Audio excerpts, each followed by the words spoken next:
Masih bersama saya Adini dan kembali kami sampaikan berita Padang hari ini.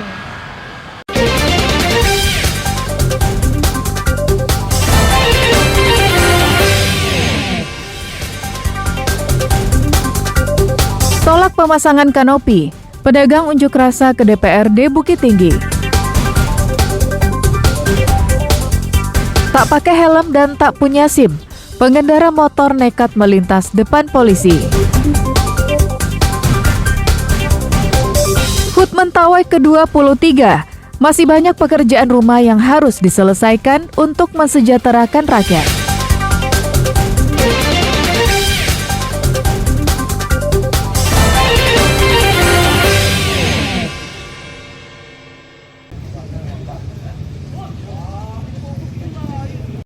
Puluhan pedagang Jalan Minangkabau mendatangi kantor DPRD Kota Bukit Tinggi.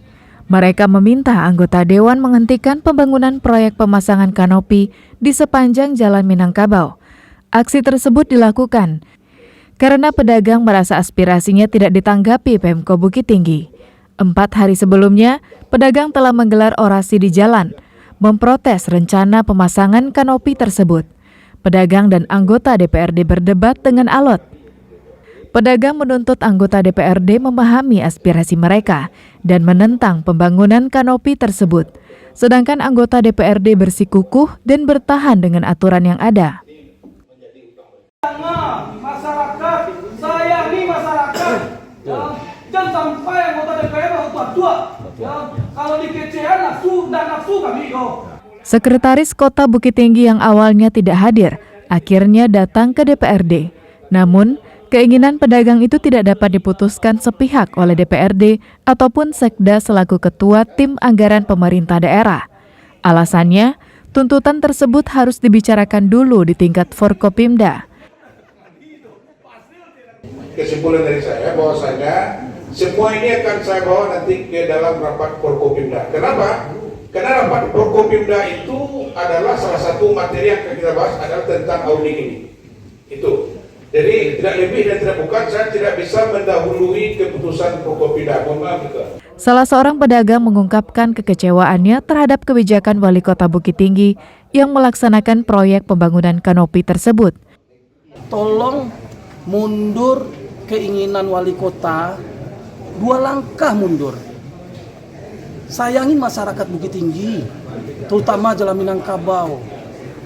Karena orang Jalan Minangkabau waktu kampanye memilih wali kota Herman Safar. Sekarang keinginan kita nggak didengar sama wali kota Herman Safar. Ketua Syarikat Pedagang menyampaikan, seluruh pedagang di Jalan Minangkabau menolak pembangunan tersebut. Penolakan itu juga didukung Nenek Mama Pangkat Tuo Nagari Kurai Limo Jorong. Bisa ditawar lagi, tidak ada awning. Kalau sampai misalnya Forkopimda mengeluarkan keputusan yang aneh atau di luar tersebut, kami justru berpikir-pikir atau mungkin punya asumsi yang nggak jelas jadinya. Pasti melihat bagaimana penolakan masyarakat pun anggota dewan juga sudah menjelaskan, kami tidak menginginkan owning dan itu seharusnya menjadi keputusan dari Forkopimda. Sebenarnya keputusan wali kota ini bukan Forkopimda dalam hal ini. Setelah bernegosiasi, disepakati pemasangan kanopi dihentikan sementara. Sambil menunggu hasil pertemuan Forkopimda, pedagang protes karena kanopi akan menghambat cahaya matahari. Tak hanya itu, pemasangan kanopi juga bertujuan untuk memfasilitasi pelaku UMKM berdagang di malam hari. Jika itu terjadi, maka pedagang akan rugi besar karena mereka harus menyewa toko dengan harga mahal, sedangkan pelaku UMKM hanya membayar retribusi harian. Dina Amrina melaporkan dari Bukit Tinggi.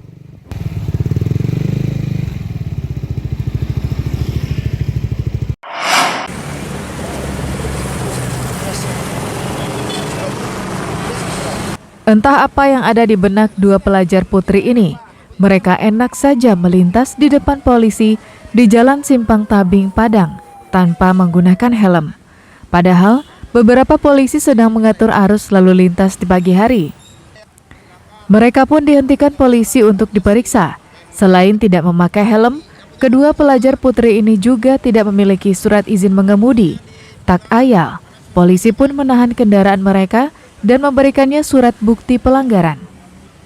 Tindakan tersebut merupakan bagian dari Operasi Patuh Singgalang 2022 yang menindak kesalahan kasat mata. Pada Rabu pagi itu, polisi menahan 6 sepeda motor. Pemilik baru bisa mengambil kembali sepeda motornya setelah mengikuti persidangan di Pengadilan Negeri Padang dan membayar sejumlah denda. Sepeda motor itu ditahan di Mapolsek Kota Tangga. Kami melakukan peneguran, dengan peneguran bagi pengendara yang mengendarai kendaraan yang tidak tertib berlalu lintas, contohnya pelanggaran kasat mata, khusus yang tidak pakai helm, kendaraan pot racing, kaca spion, dan pelanggaran-pelanggaran yang nampak secara langsung. Operasi Patuh Singgalang tahun 2022 ini digelar serentak di Sumatera Barat hingga tanggal 16 Oktober mendatang. Tujuannya untuk meningkatkan kedisiplinan warga dalam berkendara dan mengurangi angka kecelakaan lalu lintas. Robiham melaporkan dari Padang.